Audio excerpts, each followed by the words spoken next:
Hi guys, we're going to finish up the suit of cups today. Finally, we have arrived at the Ten of Cups.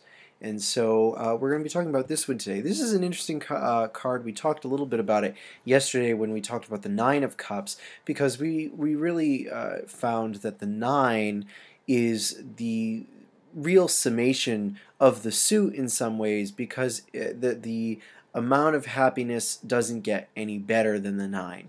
But yet there's the 10 after it. Now, first of all, it's important to remember that the number 10 is associated with change to a degree, because being Malkut, it is associated with the material plane, and we know, of course, that matter is always changing, always growing, and changing form.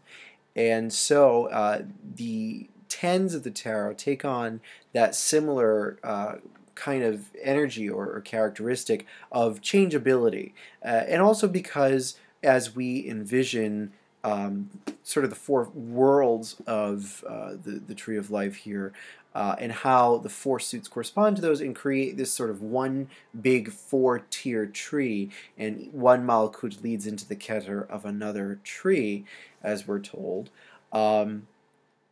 The number 10 therefore becomes a transitional sephira for matter to sort of the term is redintegrate into spirit. It's a weird old occult term, but the redintegration of matter into spirit.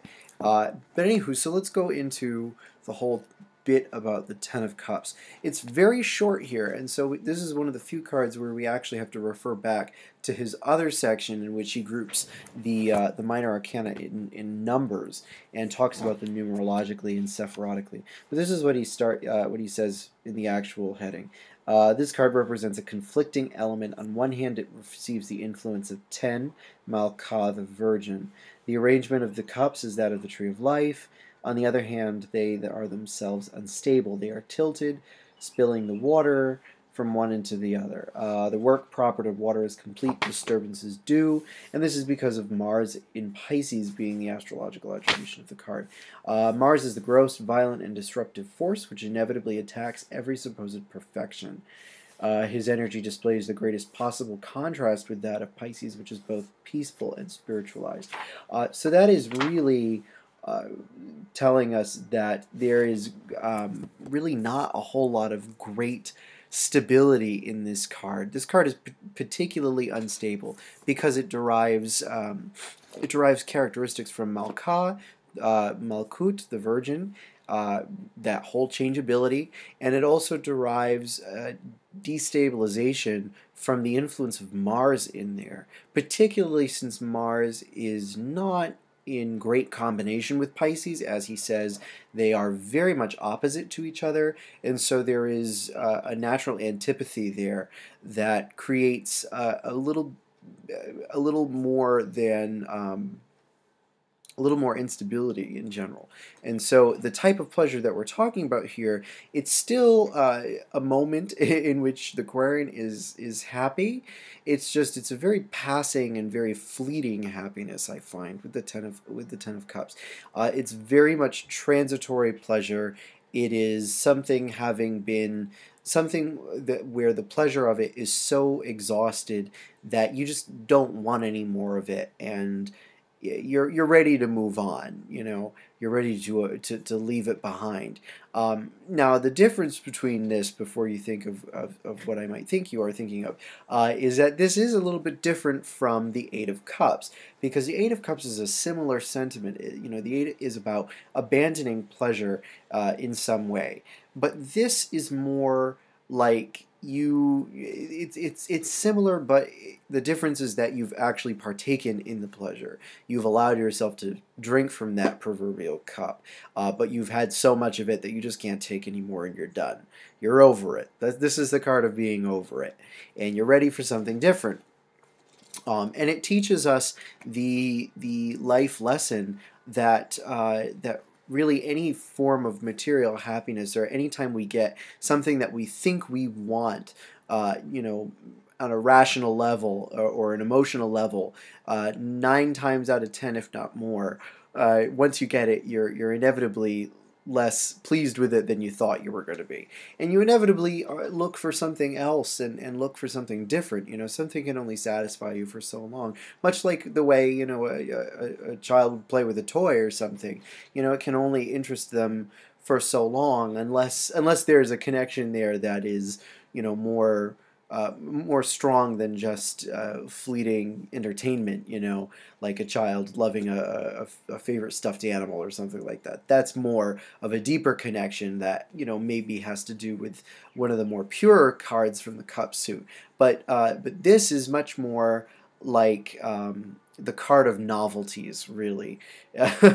You know, it really is about sort of the card of having the latest thing, uh, getting what one wants for Christmas and then being kind of bored with it within a month, you know, that sort of thing. It has to do with all sorts of things like that. Um, Now, I did say I was going to read from that other section as well, so I suppose we should do that because you know, the other section is useful. They're just much more succinct and don't really get into all of the details, so I haven't been reading them. But here he says. Basically much the same thing, that the attribution of Mars and Pisces broods and breeds the violent quality of Mars to putrefy, Pisces' dreaminess. The pursuit of pleasure has been crowned with perfect success, and constantly it is discovered that having got everything that one wanted, one did not want it after all. Now one must pay. And that is exactly what we were just saying about, you know, once it's over, you inevitably want something else. And the idea about, you know, needing to pay for that, I think, really comes more from his idea, again, that the suits travel into each other and migrate into each other. So from here, he's seeing the Ten of Cups as being the last card that transitions and turns into the Ace of Swords in the subsequent sword suit. The whole idea of pain, separation, difficulty, sorrow, depression, all of those awful things that have to do with separation. He is alluding to the idea that all of these things come from the result of what happens in the cup suit, much like the way the cup suit is the result of what happens at the end of the wand suit. And philosophically, that can be a little tricky to sort of piece together. So I think I'm going to leave that for you guys to kind of think about yourselves, because I don't even really always know the answer to that. Sometimes you get hints intuitively about what it might mean, or how it might be connected. But that's a Kabbalistic theory that I find a little tricky to wrap my head around based on the way the tarot is constructed. But it makes perfect sense, I suppose, otherwise.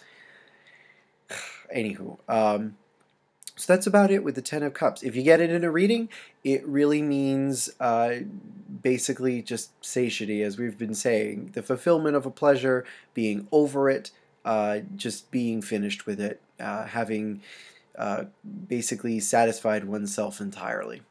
And that's it. All right, so I hope this helps, and I will be moving on to the sword suit, finally. I can't believe this is finally on the roll here. So please do me a big favor, like, subscribe, comment, all that good stuff below. Follow me on Twitter, check out my new website, all that good stuff. And if you really like the work I do, share my stuff with people that you know might appreciate it, because I would really appreciate it. All right, thank you very much, guys, and take care. Talk soon.